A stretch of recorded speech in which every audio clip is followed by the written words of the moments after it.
జగిత్యాలలో BRS party ఒక బహిరంగ సభ పెట్టబోతోంది. ఆ బహిరంగ సభ కోసం ఆల్రెడీ బీఆర్ఎస్ పార్టీ చాలా కమిటీలు వేసుకుంది. గ్రౌండ్ లెవెల్లో ఉన్నటువంటి వాళ్ళతో, అట్లనే పార్టీలో ఉన్నటువంటి ఇంకా మిగతా వాళ్ళందరితో కమిటీలు వేసింది. చాలా భారీ బహిరంగ సభని పెట్టబోతున్నారు. ఆ బహిరంగ సభకు బీఆర్ఎస్ వాళ్ళ పార్టీ నాయకుడు కేసీఆర్ హాజరవుతాడు. జీవన్ రెడ్డి జాయినింగ్ ఉంటుంది ఆ రోజు. అయితే అదే రోజు మన రేవంత్ రెడ్డి గారు కూడా ఒక ప్రోగ్రాం పెట్టుకున్నారు. ఇప్పుడు మామూలుగా ఎవరికైనా ఏంది అంటే భయం ఉండొచ్చు, కానీ ఆ భయపడుతున్నాము అనే విషయాన్ని బయటకి కనబడకుండా కవర్ చేస్తారు చాలామంది. చాలా సందర్భాలలో మనం మాట్లాడుకుంటాం, మనకు సామెత కూడా ఉంటుంది, భయపడుతున్నా కూడా ఆ భయం బయటకు కనిపించనియొద్దు అని. కానీ ఇప్పుడు రేవంత్ రెడ్డి గారు చేస్తున్న పనులు ఎట్లున్నాయంటే ఆయన పడుతున్న భయం బయటకు కనిపిస్తుంది, బయటకు చూపించుకుంటున్నాడు. ఆయన ఎందుకు చూపించుకుంటున్నాడు అంటున్నా అంటే 20వ తారీఖు రోజు బీఆర్ఎస్ సభ జరిగే రోజే రేవంత్ రెడ్డి ఇంకొక పర్యటన పెట్టుకున్నాడు, మేడిగడ్డకి పోతా అని.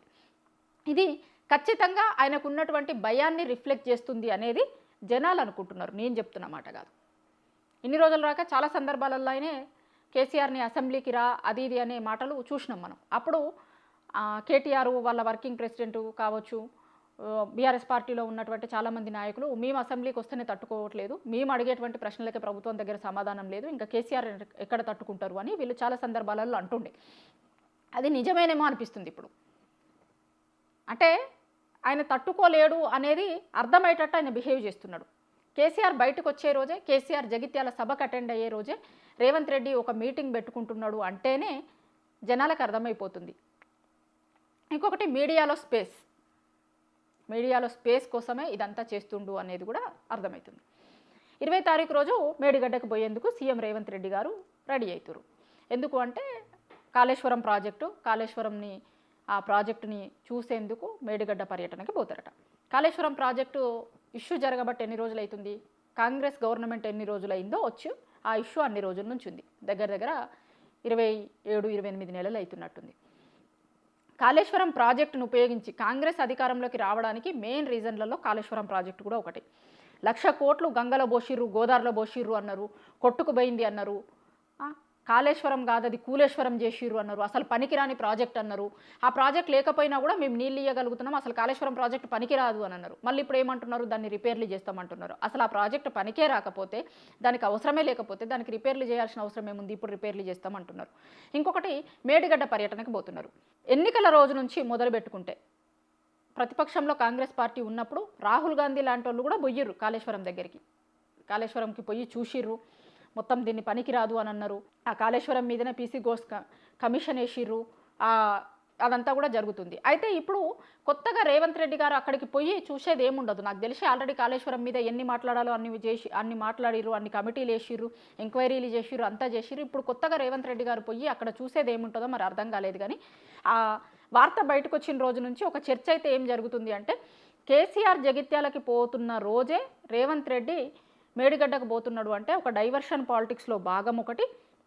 ఇంకొకటి ఆయన బయటకు పోయి అక్కడ చేస్తున్నటువంటి జగిత్యాలలో వాళ్ళు ఒక భారీ బహిరంగ సభ పెట్టబోతున్నారు. ఆ భారీ బహిరంగ సభలో కేసీఆర్ ఏం మాట్లాడబోతున్నాడు, ఏం ఉండబోతుంది అదంతా మీడియాలో ప్రధానంగా వస్తుంది. చాలా రోజుల తర్వాత బీఆర్ఎస్ పార్టీ ఒక బహిరంగ సభ పెడుతుంది. ఆ బహిరంగ సభకు కేసీఆర్ పోతున్నాడు కాబట్టి ఆయన మాట్లాడుతున్నటువంటి ప్రతి పదం హెడ్లైన్ కాబోతుంది. బ్యానర్ ఐటెంలు అయితే ఏం మాట్లాడుతున్నారు, వాళ్ళ పార్టీ లైన్ ఎట్లా ఉండబోతుంది అనే దాన్ని కూడా ఆ సభ వేదిక నుంచి కేసీఆర్ చెప్పే అవకాశం ఉంటుంది. ఎందుకంటే బీఆర్ఎస్ వాళ్ళు గతంలో చాలా సందర్భాలలో ఏం చెప్పారంటే వచ్చినటువంటి ప్రభుత్వాలకి కొంత టైం ఇవ్వాలి, మనం ఇమ్మీడియట్గా మాట్లాడితే వాళ్ళకి కూడా కొంత టైం ఇవ్వాలి కదా చేయడానికి అనేది బీఆర్ఎస్ చాలా సందర్భాలలో చెప్పుకుంటూ వచ్చింది. కేసీఆర్ కూడా వాళ్ళ పార్టీలో ఉన్నటువంటి నాయకులకి చాలా సందర్భాలలో చెప్పిర్రు అని బీఆర్ఎస్లో ఉన్న చాలామంది నాయకులు చెప్తారు. కొంత టైం ఇద్దాం వాళ్ళకి, తర్వాత అడుగుదాం, ఖచ్చితంగా అడుగుదాం, ప్రశ్నిద్దాం, ప్రభుత్వాల్ని ప్రజలకు ఇచ్చినటువంటి హామీలు నెరవేర్చాల్సిందే అని వాళ్ళ మీద ఒత్తిడి తీసుకొద్దాం, కానీ కొంత టైం ఇద్దామని చాలా సందర్భాలలో కేసీఆర్ అన్నాడు అని బీఆర్ఎస్ పార్టీలో ఉన్న నాయకులు చెప్తారు.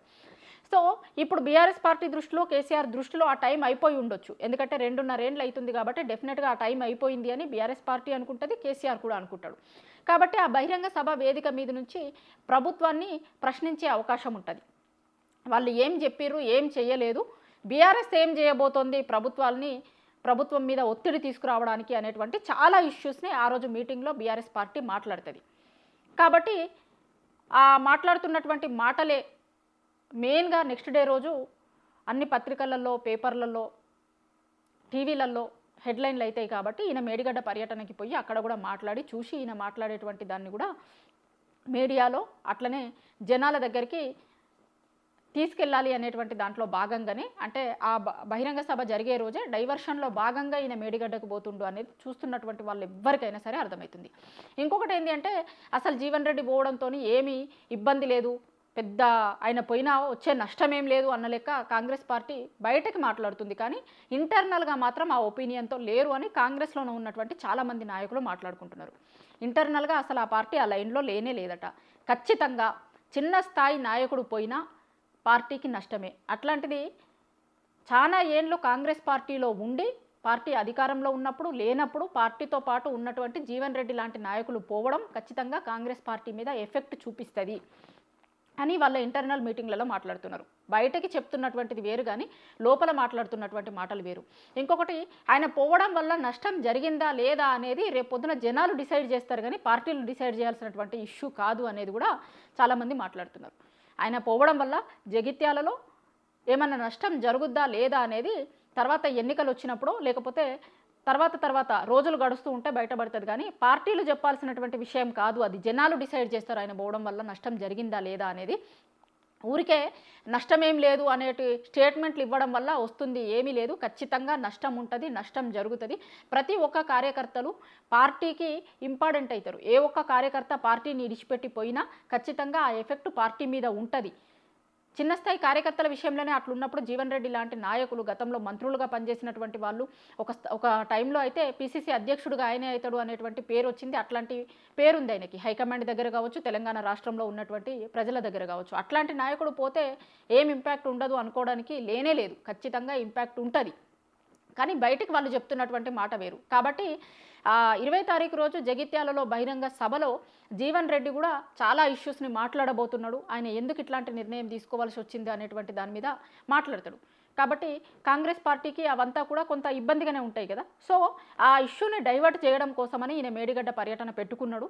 డైవర్షన్ పాలిటిక్స్లో భాగంగానే మేడిగడ్డకి పోతున్నాడు. లేదు అంటే 27-28 నెలల తర్వాత మేడిగడ్డకు పోవాల్సినటువంటి అవసరమే లేదు, అది ఇంకో రోజు పెట్టుకోవచ్చు, కానీ ఎగ్జాక్ట్లీ సేమ్ డేట్ రోజు పోవాల్సినటువంటి అవసరం లేదు. దీని వెనకాల ఖచ్చితంగా ఆయన ఆ సభని వాళ్ళ దృష్టిని పక్కకి డైవర్ట్ చేయడంలో భాగంగానే మేడిగడ్డకి పోతున్నాడు అనేటువంటి చర్చ తెలంగాణలో జరుగుతుంది.